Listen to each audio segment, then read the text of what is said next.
on God, artinya berserah penuh kepada Tuhan. Mazmur 37 ayat 5. Mazmur 37 ayat 5, demikian firman Tuhan. Serahkanlah hidupmu kepada Tuhan dan percayalah kepadanya, dan Ia akan bertindak. Ya, kita harus menyerahkan sepenuhnya kepada Tuhan supaya Tuhan bisa bertindak. Ya, artinya menyerahkan kendali hidup kita kepada Tuhan. Mau menerima sikap dan proses. Jadi kalau kita bilang, iya Tuhan saya serahkan sama Tuhan, tapi nggak mau mengalami proses, nggak mau Tuhan sakit, nggak bisa. Tuhan bilang kalau kita sudah menyerahkan sama Tuhan, kita juga harus terima. Kita harus terima setiap proses yang Tuhan izinkan di dalam hidup kita. Baik, saya contohkan di sini, ini gelas aqua ya, gelas aqua. Anggaplah ini botol aqua 500 ml.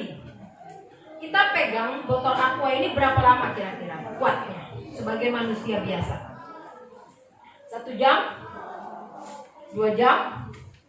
Tapi kalau ini adalah dianggap masalah, ya, ini adalah anggaplah ini masalah. Terus kita pegang terus, kita bawa tidur, kita bawa makan, kita bawa kerja, kita bawa kemana-mana. Lebih dari setahun, lebih dari 2 tahun. Pegel gak? Mati gak kita? Sakit gak badan kita? Sama, kalau ini masalah, kalau kita bawa-bawa terus, kita gak serahin sama Tuhan, kita gak punya sukacita. Yang kita punya adalah kesakitan. Kita gak bisa happy, kita gak bisa sukacita, kita gak bisa damai. Mau senyum aja susah, berat masalahnya kita angkat. Saya sudah setahun benci sama dia. Berarti kamu setahun bawa tuh botol aku. Kemana-mana kamu bawa. Tidur dibawa, mandi dibawa, terus. Tolong nggak kita? Bodoh nggak kita? Kalau kita mau menang, nih Tuhan, biar Tuhan yang melakukan pekerjaannya. Taruh. Selesai. Saya bisa bergerak, saya bisa nari, saya bisa melompat. Itulah, ya, supaya kita menang dalam hidup kita ini, kita harus memberi semua kepada Tuhan. Kita menyerahkan semua kepada Tuhan. Sebenarnya enak jadi orang Kristen kalau kita udah tahu metode-metodenya, tips-tipsnya. Punya masalah? Tenang, gua punya Tuhan. Nih Tuhan, selesai. Tapi kalau menyerahkan, jangan 50%. Ini namanya tarik-tarikan sama Tuhan. Sakit nggak ya? Sembuh nggak ya saya? Tuhan, yakin nggak ya? Jadi tarik-tarikan. Bisa menang? Nggak bisa. Tuhan juga nggak mau. Tuhan juga nggak bisa melakukan mujizat kalau kita nggak menyerahkan sama Tuhan. Tuhan juga nggak bisa nolong kita kalau kita nggak menyerahkan sama Tuhan.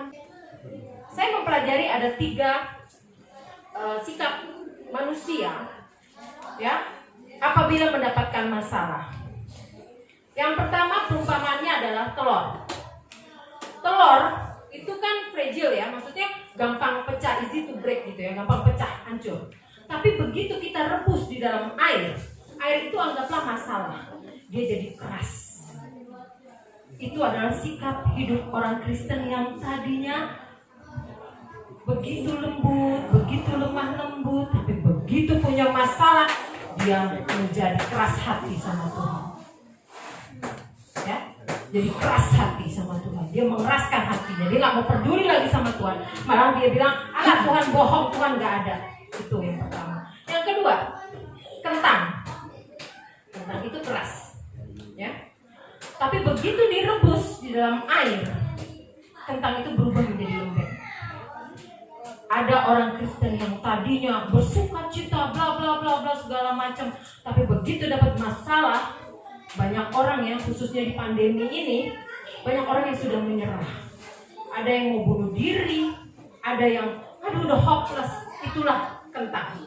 Jadi pada saat dia lagi bagus-bagusnya, lagi dalam berkat, dia bersukacita, firm banget kentang. Tapi begitu dia masuk ke dalam masalah, saya mau mati aja.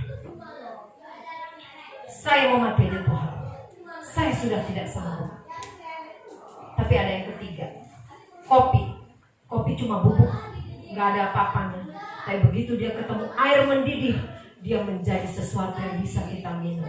Jadilah seperti kopi. Di tengah masalah malah kita bisa dapat berkat. Kalau kita bisa atur, kita mau jadi apa? Kita mau jadi telur, kita mau jadi kentang, atau kita mau jadi kopi. Kita harus merespon masalah itu, jangan responnya tidak baik, responnya yang baik. Ya, karena pada kita saat kita menyerah, Tuhan itu akan turun tangan. Ya, dia akan turun tangan.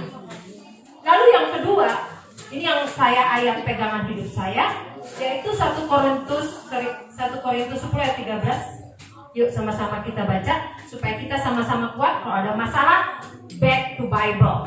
Ini dia. Ini adalah ayat pegangan hidup saya. 1 Korintus 10 ayat 13. Pencobaan. Sama-sama ya. Iya boleh. Yuk sama-sama. Ayo sama-sama. Saya 1 ulang bagi Korintus berdiri, kita baca 10 bareng-bareng. ayat 13. Ya. Yuk sama-sama. Ayo bareng-bareng. Ya. Pencobaan yang kamu alami ialah pencobaan biasa yang tidak melebihi kekuatan manusia. Sebab Allah setia, dan karena itu Ia tidak akan membiarkan kamu dicobai melampaui kekuatanmu. Pada waktu kamu dicobai, Ia akan memberikan kepadamu jalan keluar sehingga kamu dapat menanggungnya. Amin. Amin. Beri kemuliaan buat Tuhan Yesus. Luar biasa. Jadi kalau punya masalah, kalau menghadapi masalah, ingat ayat ini. Artinya apa ayat ini? Ayat ini berarti pada saat kamu dikasih masalah, Tuhan tahu kamu kuat. Tuhan tahu kamu sanggup. Dan pada saat kamu dapat masalah, Tuhan juga hadir di situ. Karena tidak ada naik pangkat, atau kalau orang muslim nggak ada lebaran kalau nggak ada puasa. Jadi harus puasa dulu baru dapat lebaran. Jadi kalau ada masalah jangan lari, hadapi masalah tersebut bersama Tuhan. Amin. Ya. Baik, yang keempat, yang terakhir, yaitu sikap hidup untuk kita supaya hidup kita berkemenangan, yaitu dengan bersyukur. Mari kita buka 1 Tesalonika 5 ayat 18.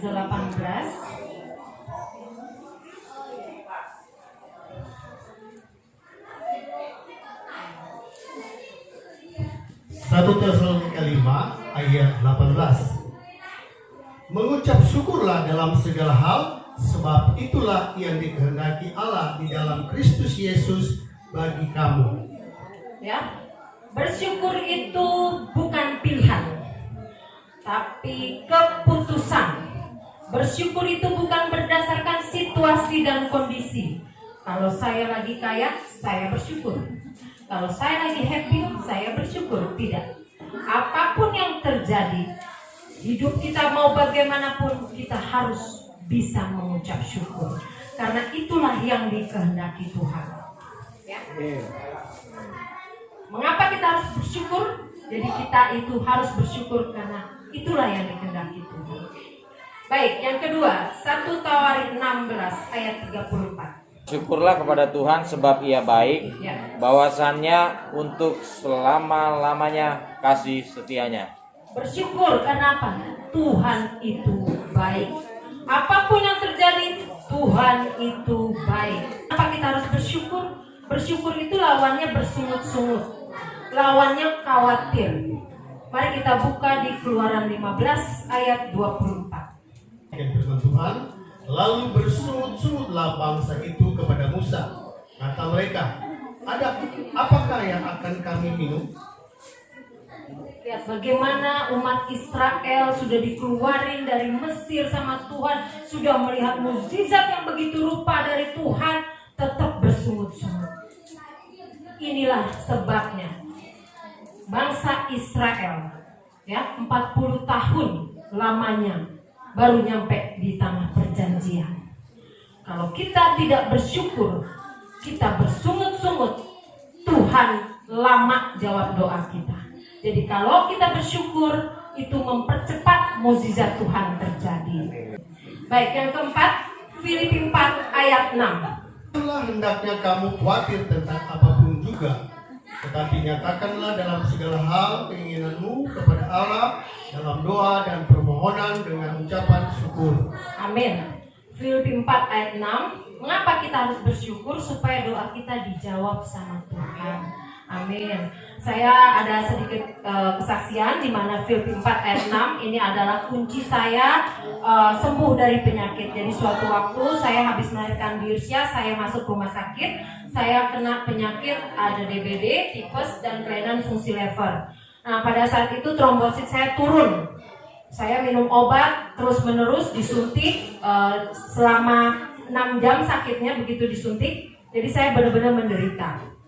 Saya pernah baca buku bagaimana doa dijawab. Salah satunya adalah ayat ini. Nah, saya kan tidak ada yang menginjili ya, jadi saya suka baca buku. Nah, kemudian saya terapkan doa ini.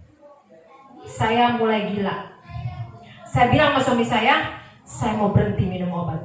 Dokter datang, suster datang karena saya sudah mulai mimisan, harus transfusi darah. Saya bilang saya tidak mau minum obat. Ibu, kalau tidak mau minum obat, kalau ibu kenapa-napa, nanti saya tidak tanggung jawab. Baik, nggak masalah. Saya benar-benar saat itu melakukan iman. Saya cukup berdoa begini. Tuhan, dalam Filipi 4 ayat 6, Tuhan bilang harus bersyukur. Jadi saya berdoa, terima kasih Tuhan, saya sudah sembuh, besok saya pulang. Pada saat itu, trombosit saya makin turun. Saya cuma minum perjamuan kudus dan minyak urapan. Ya, berapa set saya minum perjamuan kudus dan minyak urapan. Saya tidak minum obat sama sekali. Cuma ada infus di tangan saya, infus buat makan. Ya, itu karena saya sudah parah banget, ada kelainan fungsi lever juga. Tapi kalau kita mengimani, iman itu harus bertindak.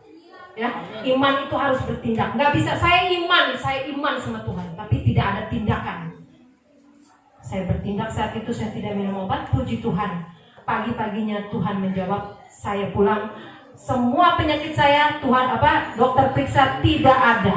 Beri kemuliaan buat Tuhan Yesus. Ya. Jadi kalau kita bersyukur dengan pengucapan syukur, doa-doa kita dijawab Tuhan. Kenapa sih kita harus bersyukur?